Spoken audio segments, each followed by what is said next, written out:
Latest updates ఎప్పటికప్పుడు పొందడానికి Big TV WhatsApp channel follow అవ్వండి. లింక్ డిస్క్రిప్షన్ లో ఉంది. ఆ నియోజకవర్గంలో ఇద్దరు నేతలు 10 ఏళ్లు ఏకఛత్రాధిపత్యం చెలాయించారు. తమకు తిరుగులేదు అన్నట్లుగా వ్యవహరించారు. ఒకరు ప్రజా ప్రతినిధిగా మార్క్ వేస్తే మరొకరు ఆయనకు షాడోగా వ్యవహరించారు. అంతలోనే ఏం జరిగిందో తెలియదు కానీ పొలిటికల్గా ఇద్దరి మధ్య గ్యాప్ వచ్చేసింది. దీంతో ఆయన షాడో అసెంబ్లీ ఎన్నికల అనంతరం ఆ నేతను పార్టీని వదిలి మరో పార్టీలోకి జంప్ అయ్యి తన దారి తాను చూసుకున్నాడు. అసెంబ్లీ ఎన్నికలు పూర్తయి ఏడాది కావస్తున్నా ఆ ఇద్దరు నేతలు నియోజకవర్గం వైపు కన్నెత్తి కూడా చూడడం లేదట. ఇంతకీ ఎవరా నేతలు? ఎందుకని నియోజకవర్గం వైపు తిరిగి కూడా చూడటం లేదు?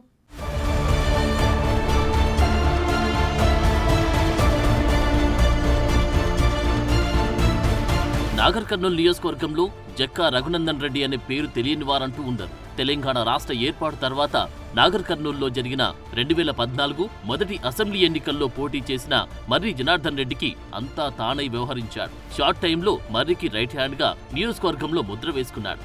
2014 నుండి గడిచిన అసెంబ్లీ ఎన్నికల వరకు మాజీ ఎమ్మెల్యే మర్రి జనార్దన్ రెడ్డి వెంట ఉంటూ నాగర్ కర్నూలు నియోజకవర్గాన్ని శాసించాడు.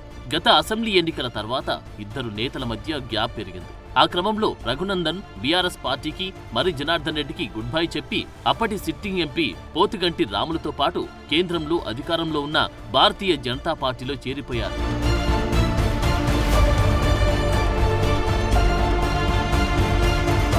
పార్టీ మారిన జక్కా రఘునందన్ రావు జిల్లా బీజేపీ ఇన్ఛార్జిగా వ్యవహరిస్తూ బీజేపీ అభ్యర్థి భరత్ ప్రసాద్ కు మద్దతుగా నిలిచాడు. ఎన్నికల్లో డిఫరెంట్ ఫలితాలతో భరత్ పై కాంగ్రెస్ అభ్యర్థిగా పోటీ చేసిన మల్లు రవి విజయం సాధించారు. ఆ తర్వాత కొన్ని రోజులు నియోజకవర్గంలో అందుబాటులో ఉంటూ పార్టీని బలోపేతం చేద్దామని చూసిన జక్కాకు అది సాధ్యం కాలేదు. దాంతో జక్కా పూర్తిగా సైలెంట్ అయిపోయారు.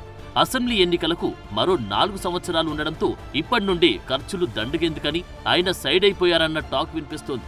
ఇక నియోజకవర్గాల్లో కులగణన ఆధారంగా నాగర్ కర్నూలు సీటు ఎవరికి వస్తుందో తెలియని పరిస్థితి కూడా ఆయన ఇనాక్టివ్ అవడానికి మరో కారణంగా తెలుస్తోంది.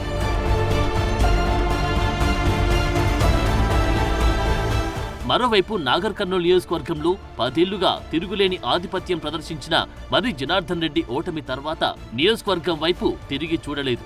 ఇన్నాళ్లు పార్టీకి కంచుకోటగా ఉన్న నాగర్ కర్నూలులో నాయకుడు లేకపోవడంతో బీఆర్ఎస్ క్యాడర్ పరిస్థితి అగమ్య గోచరంగా మారింది. నిత్యం సందడిగా ఉండే పార్టీ కార్యాలయం బోసిపోయింది. స్థానిక సంస్థల ఎన్నికలు దగ్గర పడుతున్న తరుణంలో పార్టీని పట్టించుకునేవారు లేకపోవడంతో స్థానిక సంస్థల టికెట్లు ఆశిస్తున్న గులాబీ పార్టీ సెకండ్ క్యాడర్ పక్క పార్టీల వైపు చూస్తున్నారట. మర్రి జనార్దన్ రెడ్డి తమ కమర్షియల్ లెక్కలతో బిజీ అయి మళ్లీ ఎన్నికలప్పుడు చూద్దాంలే అని తన సన్నిహితులకు చెప్తున్నట్టు తెలిసింది. మొత్తం మీద ఇద్దరం ఒక్కటే అన్నట్లు వ్యవహరించిన మర్రి జనార్దన్ రెడ్డి, జక్కా రఘునందన్ రావు నియోజకవర్గంలో కనిపించకపోవడం చర్చనీయాంశంగా మారింది.